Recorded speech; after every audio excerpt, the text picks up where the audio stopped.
might be hiding whatever water remains. I'm not seeing any out right now, but they're very small and they are very well camouflaged. They're covered in bright yellow stripes. Now we are in a bit of a drought right now, even for the winter dry season. Because over the past year plus, we've had below average rainfall. And so now we're finding ourselves in the middle of a drought during the winter. So aside from the entrances of these pipes that have been built under the road, there's currently little to no water remaining across the prairie. So where we're likely to find alligators is going to be where there's remaining water, which very frequently means around the entrances of these pipes called culverts. The culverts were built as part of the trail road system in order to allow water flow to continue through the area throughout the year, especially during the summer wet season. So for anybody wondering about the mythical creature question from earlier, this is why. Hear ye, gather round as I tell the hero's quest through a mythical world, the likes of which you have never seen. I know for a fact that when I first set foot in the Everglades, I felt like I was entering a whole new world. But it is important to note that nature of this world is not like Disney World. These animals are untrained, they're not fed, they're 100% wild. They're definitely not going to sing along with us to When You Wish Upon a Star.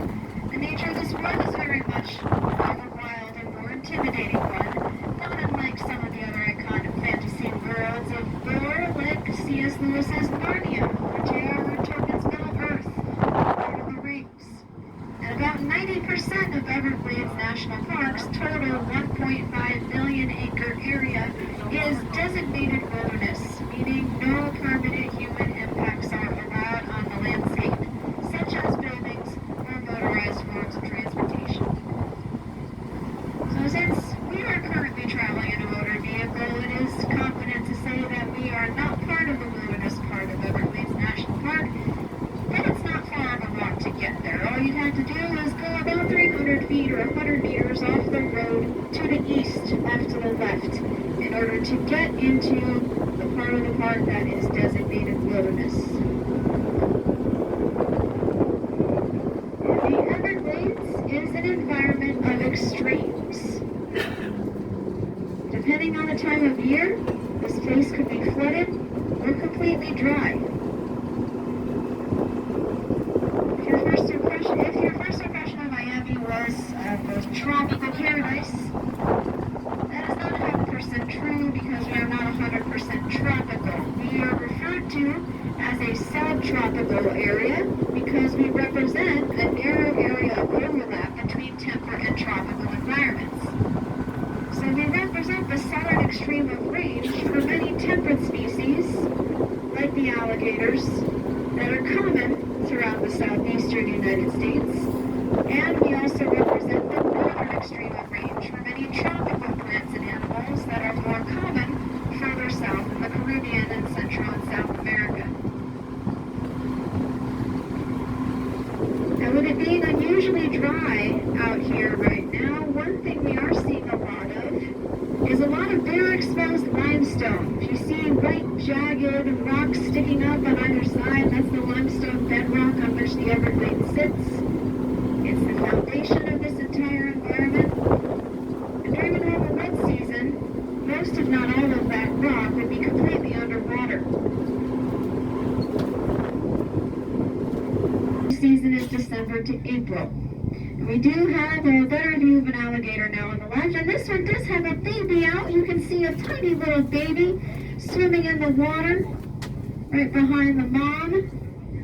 Every good dragon needs treasure to guard, and for a mother alligator, that is her babies, covered in golden stripes. And they are very small. They're no more than about 6 inches or 15 centimeters long. Look for a small creature swimming by the rocks on the left, right at the edge of the water.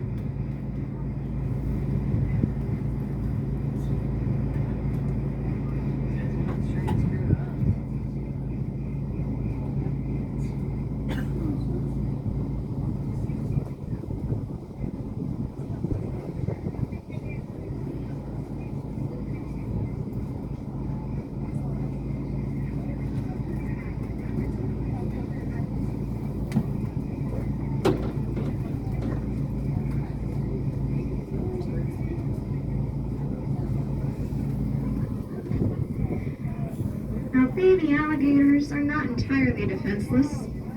The main purpose of those yellow stripes is as a form of camouflage, helps them hide from predators. And they can still feed themselves from the moment they hatch. Their diet as babies includes things like aquatic insects, such as dragonflies, as well as small fish. And the size of their food grows as they do. By the time alligators are adults, usually starting around 5 to 6 feet or about a meter long, their diet will include things like larger fish, frogs, snakes, birds, turtles, and yes, even smaller alligators.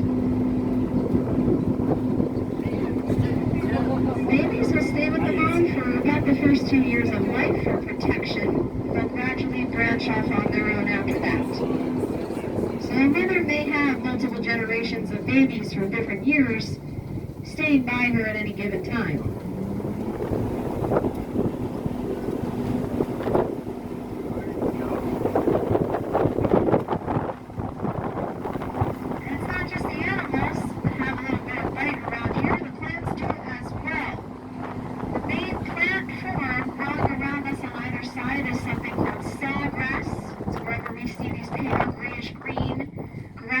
Plants. And the sawgrass is one of the toughest plants that lives out here. They can survive floods and droughts, wildfires, deficits of nutrients. And although they're called sawgrass, that is not the most accurate name because they are not a true grass. They are in a different family of plants called sedges because they are covered in tiny prickly teeth. And now we have alligators on either side. We've got an adult on the left by the entrance of the pipe. We've got some babies on the right at the entrance of the pipe.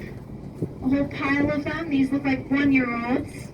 So these are babies that would have hatched out not this past fall, but the fall before that. So they're about 1.5 years old.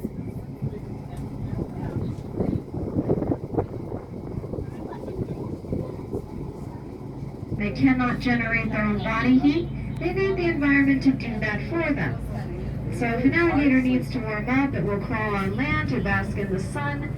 And if it needs to cool down, it will go hide somewhere in the shade or underwater.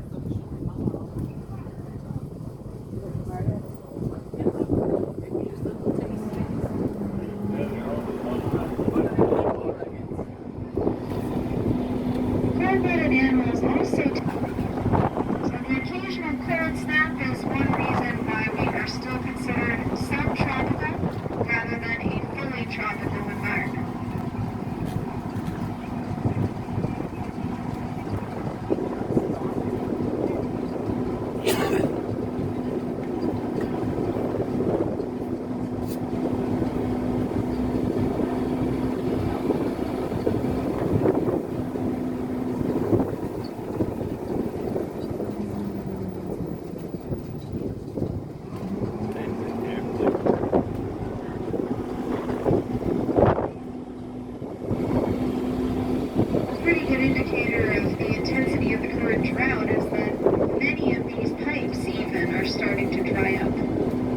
In drier times, the entrances of these pipes remain a reliable source of water for alligators. We'll often take advantage of them as an easy form of shelter. If they ever are in need of a safe place or some shade, they can simply duck under the road for a little bit.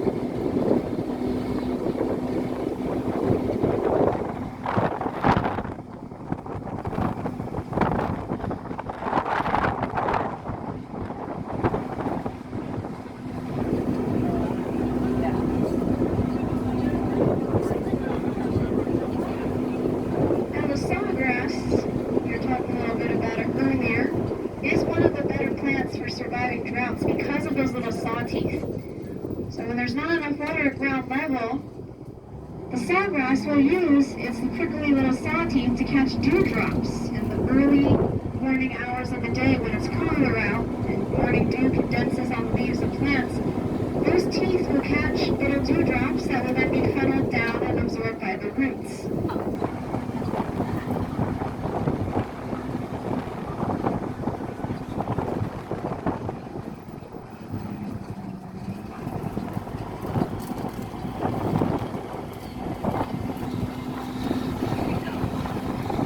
very subtle difference in elevation and water depth.